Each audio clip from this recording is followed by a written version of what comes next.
Takut masa lalu, anxiety. Ketika kenangan menjadi hantu yang mengintai. Tidak semua rasa takut datang dari masa depan. Banyak orang diburu oleh masa lalu, oleh kejadian yang seharusnya selesai. Tapi entah mengapa masih menggenggam erat hati dan pikiran. Bagi sebagian orang, masa lalu terasa seperti hantu. Ia muncul tanpa diundang, memanggil-manggil di tengah malam, atau menyelinap masuk di tengah hari yang seharusnya tenang. Hantu itu tidak terlihat, tapi efeknya nyata, anxiety. Luka yang tak terlihat. Takut pada masa lalu bukan berarti lemah. Itu artinya kita pernah terluka cukup dalam, hingga otak membentuk mekanisme bertahan, menyimpan memori itu sebagai alarm bahaya. Masalahnya, alarm itu tidak pandai membedakan mana ancaman nyata dan mana hanya kenangan.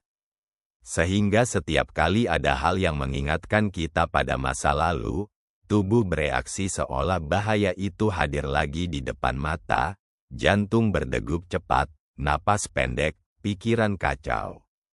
Kenapa anxiety bisa terhubung dengan masa lalu? Anxiety sering diasosiasikan dengan masa depan, tapi faktanya, ia sering bersumber dari trauma lama. Sebuah kegagalan yang membuat kita takut mencoba lagi. Sebuah pengkhianatan yang membuat kita sulit percaya. Sebuah kehilangan yang membuat kita selalu waspada terhadap perpisahan. Otak menyimpan pengalaman itu seperti luka yang belum sembuh.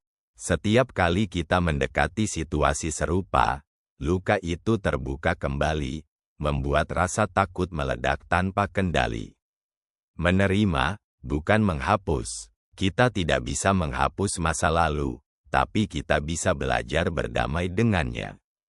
Berdamai bukan berarti melupakan, tapi mengakui bahwa peristiwa itu memang pernah ada. Namun ia tidak lagi memegang kendali atas hidup kita.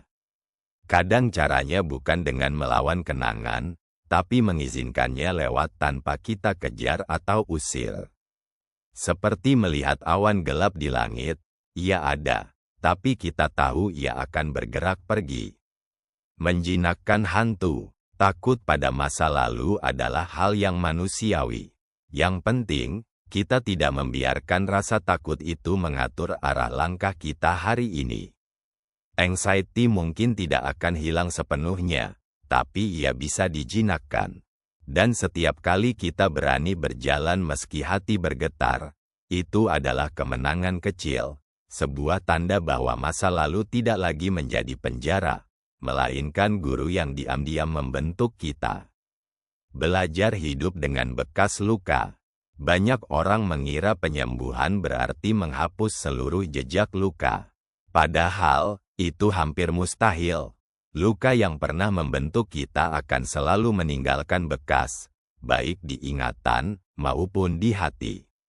Menerima berarti mengizinkan bekas itu tetap ada, tanpa lagi membiarkannya menjadi alasan untuk berhenti hidup.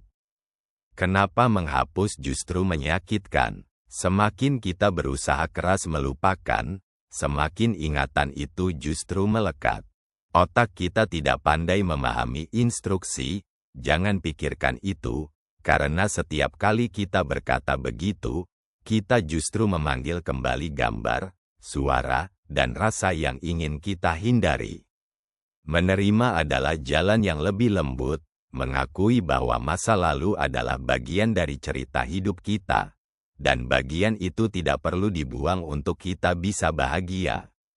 Mengubah hubungan dengan luka. Ketika kita menerima, luka itu tetap ada, tapi posisinya berubah. Dulu ia berada di depan, menghalangi pandangan kita. Sekarang ia bergeser ke belakang, menjadi latar. Kita masih bisa melihatnya jika menoleh, tapi ia tidak lagi menutup cahaya dari depan. Menerima bukan berarti kita setuju dengan apa yang terjadi. Bukan berarti kita merelakan semua kesalahan orang lain. Menerima adalah memilih tidak berperang dengan kenangan setiap hari, karena perang yang terus-menerus hanya akan membuat kita lelah.